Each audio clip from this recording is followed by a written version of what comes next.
भगवान कृष्ण आज भी श्री राधा रानी से मिलने के लिए आते हैं और जहाँ पर श्री राधा नाम जपा जाता है या नाम लिया जाता है वहाँ पर कलयुग प्रवेश नहीं कर सकता। यहाँ आज भी राधा संग रास लीला करने आते हैं भगवान कृष्ण। देखिए, एक ऐसा वन है जहाँ हर रोज़ कुछ होता है, उसे देखने की इजाज़त किसी को नहीं है। ये सिलसिला सदियों से पुराना है, लेकिन आज तक वहाँ रात को क्या होता है ये कोई नहीं जान सका। जिसने भी कोशिश की वो पागल हो गया, अंधा हो गया या वो मर गया। भगवान कृष्ण की नगरी मथुरा में तो वैसे आपको हर कदम पर कोई न कोई मंदिर या दार्शनिक स्थल मिल ही जाएगा, लेकिन मथुरा में एक ऐसी जगह भी है जहाँ कहा जाता है कि आज भी भगवान कृष्ण रोज़ मिलने आते हैं अपनी सखियों से। और वृंदावन में इस जगह से जुड़े रहस्य और चमत्कार दुनिया भर में जाने और माने जाते हैं।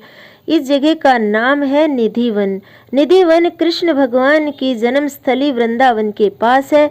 कहा जाता है निधिवन में भगवान कृष्ण हर रात आते हैं अपनी प्रेयसी श्री राधा रानी से मिलने और अपनी बहुत सारी प्रेयसियों से मिलने।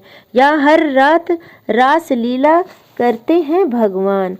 शाम की आरती के बाद किसी पुजारी या भक्त को परिसर में प्रवेश करने की अनुमति नहीं है। खास बात यह है कि निधिवन में शाम 7 बजे के बाद तो कोई भी अंदर नहीं जा सकता। कोई जानवर या पक्षी भी देखा नहीं जाता, अपने आप चले जाते हैं, क्योंकि ऐसा कहा जाता है कि वो इस जगह से भाग जाते हैं। निधि वन की एक और ख़ास बात यह है कि वो ये है कि वन असामान्य खोखले पेड़ों से घिरा हुआ है। तमाल के ये पेड़ जहाँ पर श्री राधा रानी का नाम लिया जाता है वहीं पर ये उग जाते हैं, जो बहुत ही कम ऊंचाई पर है और शाखाएं नीचे की ओर मुड़ी हुई है, उलझी हुई है। यहाँ तुलसी के पौधे भी जोड़े में खड़े होते हैं। ऐसा कहा जाता है कि तुलसी के पौधे रात में गोपियों में बदल जाते हैं और तमाल के पौधे भी जो छोटी हाइट के हैं वो रात में गोपियां बन जाते हैं और चारों ओर नृत्य करते हैं, जबकि कृष्ण भगवान अपनी रासलीला करते हैं। और रंग महल नामक एक विशेष समर्पित कोने को हर शाम सजाया जाता है। पूरे क्षेत्र में चंदन का एक बिस्तर फैला हुआ है और पानी का एक जार रखा जाता है। ऐसा कहा जाता है कि बिस्तर सुबह इस्तेमाल किया हुआ दिखता है और पान और पानी का स्वाद चखा हुआ मिलता है। लोग दावा करते हैं कि भगवान कृष्ण को इनको इस्तेमाल करते हैं और रास लीला के बाद राधा और कृष्ण की दावत के लिए महल में प्रसाद खाया जाता है। और निधिवन में एक कुआं है जिसके बारे में कहा जाता है कि कृष्ण ने राधा की प्यास बुझाने के लिए और ललिता सखी ने जब कहा कि हमें प्यास लगी है तो अपनी बांसुरी से कुएं का निर्माण किया था। कुछ लोगों का ये भी कहना है कि रात में यहाँ से घुंघरू की आवाज़ भी आती है। कहा जाता है कि जिन लोगों ने भी रात के वक्त निधिवन में झांकने की कोशिश की उन्हें भारी नुकसान हुआ है।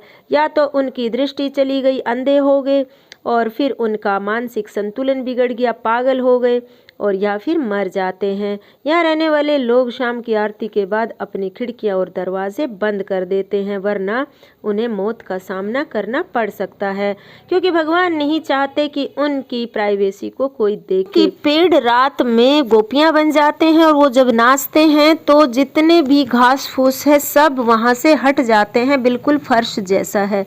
और तमाल और तुलसी के वृक्षों पर कोई भी घोंसला नहीं टिकता।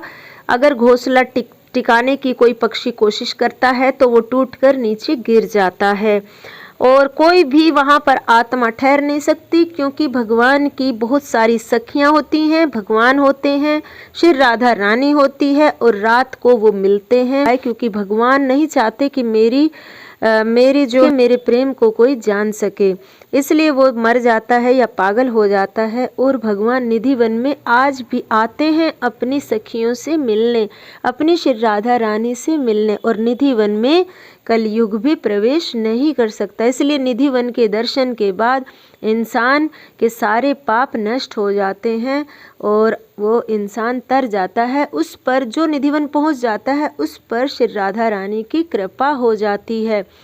तो बोलो जय श्री राधे, जय श्री कृष्ण, जय ललिता सखी की जय हो।